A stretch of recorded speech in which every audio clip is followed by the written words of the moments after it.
Alright my G's, today we've got a little Mixdown challenge and we're going to try and get a clean sounding mix between an Apache break at 174 fortified. We're going to try and mix that with some lead sounds from my current preset pack called Dimension. This one's called Save the Small Talk. I've put a little bit of automation in the macros here.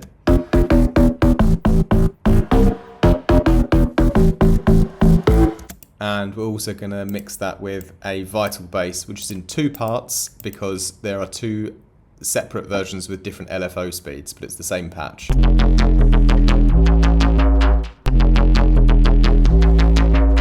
Alright, so we're going to try and mix all those three together. Here's how they sound like without any mixing.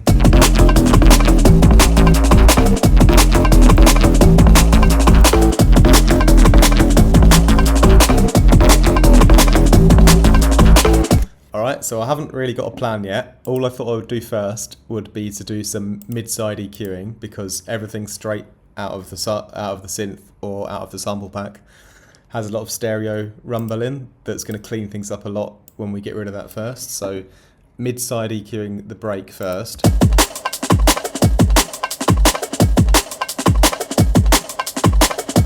So we go up to about 170 on that. Next I'm going to do it on the leads as well.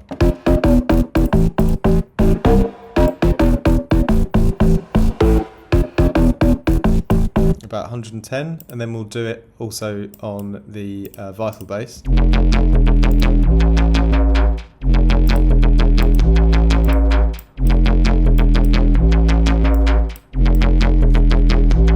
I'm going to listen to this in context now, so bear with me.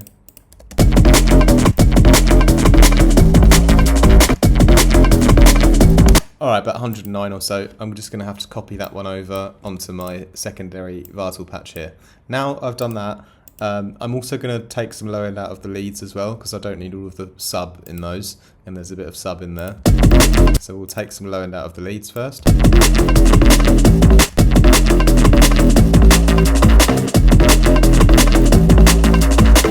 That sounds pretty good around there. Alright, so I'm pretty happy around there, so let's start bouncing stuff out. So we've got the leads, and then it'll help my laptop a bit as well with this video.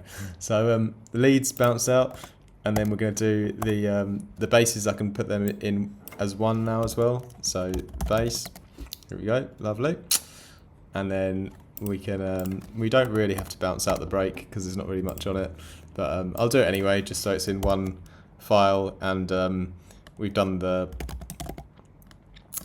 side cut on it as well, so we'll have that like that, alright? So the first thing I want to do then is separate the kicks and the snares from the break. So let's do that. So we've got, that's sort of the length of the snare. So this might be a bit fidgety, but yeah, these are the kicks, right? So kicks can be here, snare here. Then we've got a kick there again, and then another snare, right? So we're going to have to figure out how long we want the snare file to be. The kicks can stay quite long, but the snare, we have a bit of an option here. We could do it shorter if we want, like that.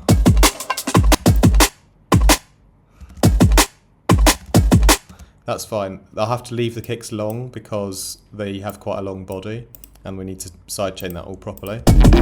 So let's see. So we can pretty much just do the first part here, and then we can just copy and paste it for now, alright? So yeah, that's the kick again, and then the snare again down here, and then, yeah, I think that was a kick again, and then another snare, alright? That should be good like that. Alright, so we'll just have to label that quickly. Sanra, not Sanra. Alright, I'm going to try and be quick here, quick as I can, and this is then the tops, right? So we can already EQ ourselves out some more space in the break now. So the kick we're going to leave as it is, but the snare we can take some low end out of that. That's going to help quite a lot. Alright, and then on the tops, you can see things are starting to clip now because we're EQing it, so it's changing the signal quite dramatically, so we've got to clip everything there.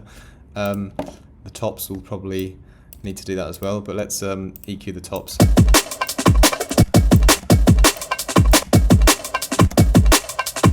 So it's pretty much how much can I get away with without losing too much character, you know?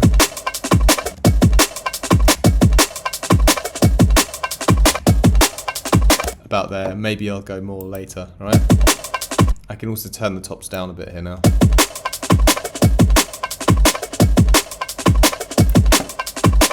Okay, so we've got the tops, the kick and the snare separated, so that's great, isn't it?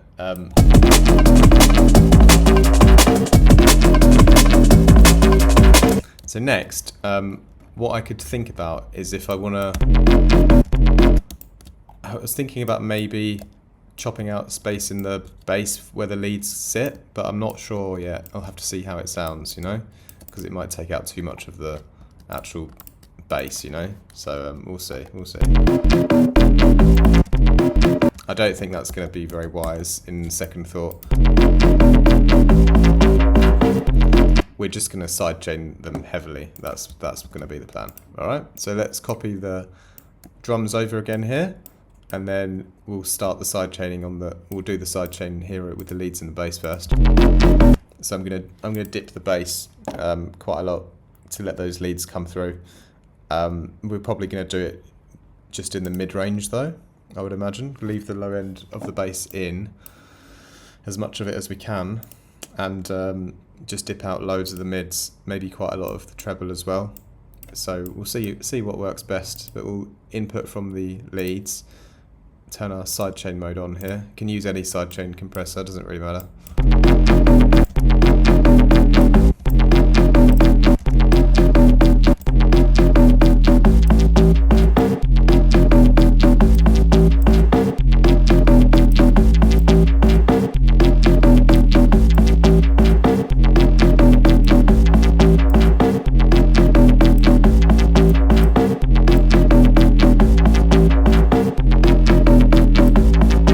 That's quite a decent amount of side chaining. We've got to make sure we start clipping things here as well.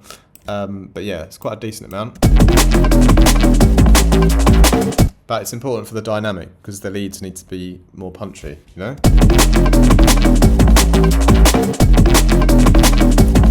Next, we can start side chaining the bass now from the kick as well. So yeah, let's do that next. Multi-pass from the kick. And we'll do, this time we're just going to sidechain all the low end from the bass because that's the important part to get right here. So same thing, I could probably have copy and pasted my other multi-pass setup, but here we go. Peak mode, audio in from the kick.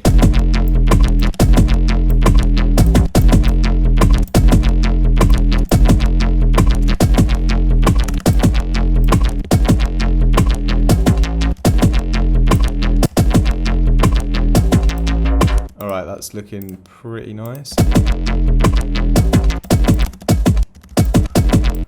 I haven't actually processed the drums yet either. I could actually put them all into a group. It might help us to do that now for the Mixdown to be even stronger. We can put them in a drum group and turn them up quickly, just to make sure they're a good volume overall.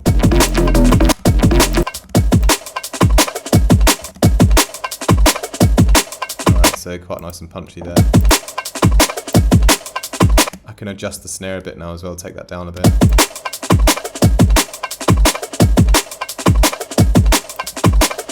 With my kick, I could even give it a slight bit of shaping as well now. I could make it a bit tighter.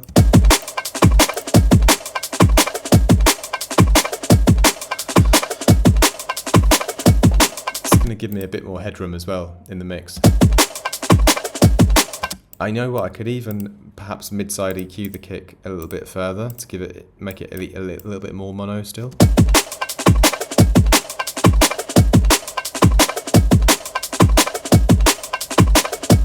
Will help the bass have a bit more space in the low end in the stereo. Alright, so let's readjust our sidechain quickly now we've done that.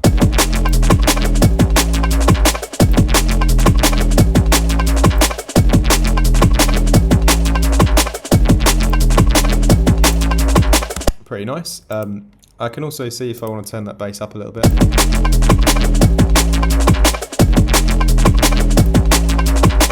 Alright, that's good, that's good. While we're here, we'll do a little one on the snare as well, from the bass to from the snare to the bass. So this time we're going to do the mid-range though.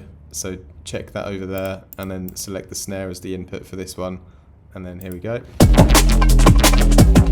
Bit of a shorter release.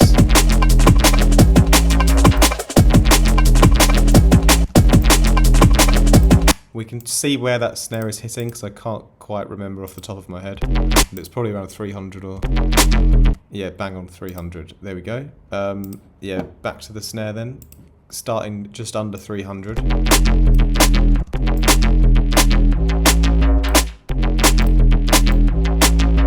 That seems pretty good. I'm not going to worry too much at this point. So let's continue then.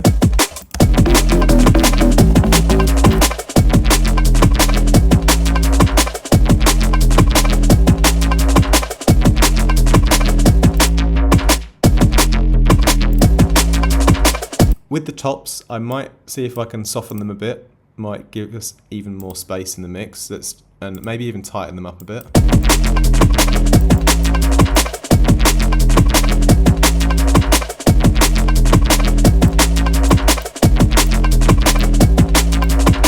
That's nicer, they're even tighter now. So next, we've got to do some work with the leads here, right? I feel like already I could probably scoop out a bit more lows from the leads. See, there's a lot of subby rumble in there where the last EQ hasn't taken it all out yet.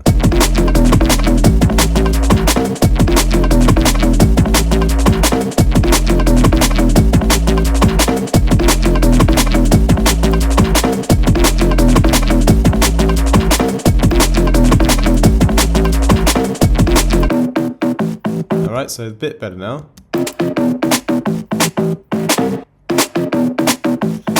We can go ahead and copy over our kick and snare side chains to the lead channel, because we're going to have to do a similar kind of thing to get the kick and snare to cut through those again.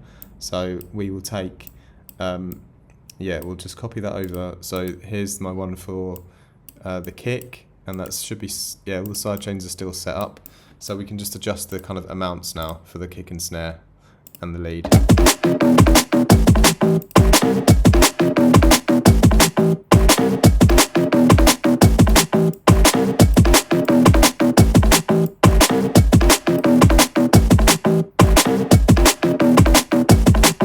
Almost going a bit heavier with the side chain there for the kick, and for the snare as well.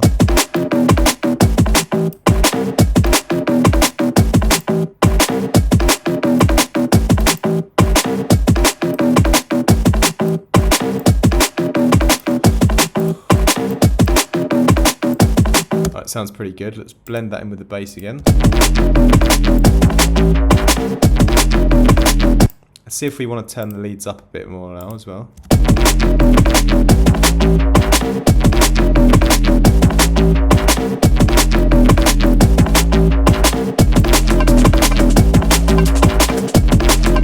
Alright, so now finally for the tops, we're going to duck those guys out of the way for the lead to cut through the tops a bit better. So this is going to be quite nice, I think. So we'll do somewhere in the mid-range, but we're going to tweak it by ear. We're going to sidechain the tops, we're going to bring the leads in as the input, and we're going to see if that gets us even more power in the mixdown. So let's go ahead and start sidechaining that a bit more. Let's listen just with the tops and the lead here first.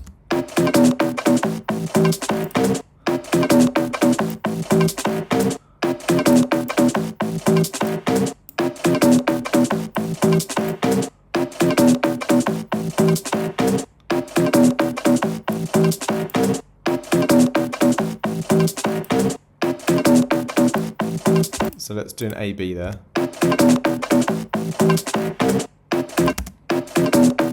Okay, so the leads are cutting through the tops a bit nicer there, so let's put it all back on again now.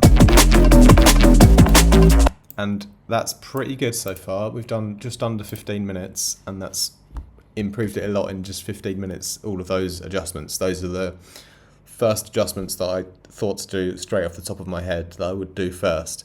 Now, after that, we could maybe try to figure out other ways to make space in the mix, but yeah, all of those things are like, would be the minimum that I would do, you know? So that's how it sounds now then.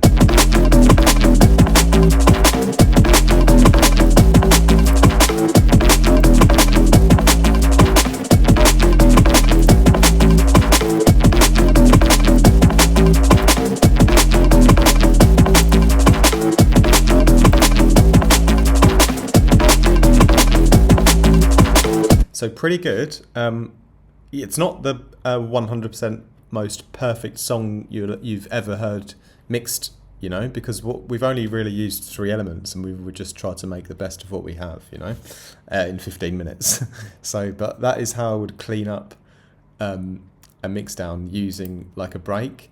So obviously the key takeaways are separating the kick and snare, so I can mainly for one reason, so I can sidechain them separately, but I could do that with ghost channels as well.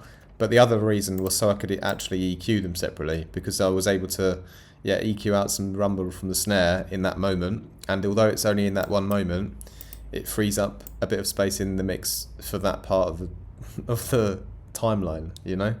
And same for the tops, like that, they take up quite a lot of space in the timeline where they're on their own, and they don't need all that low end in because there's loads of rumble in the file.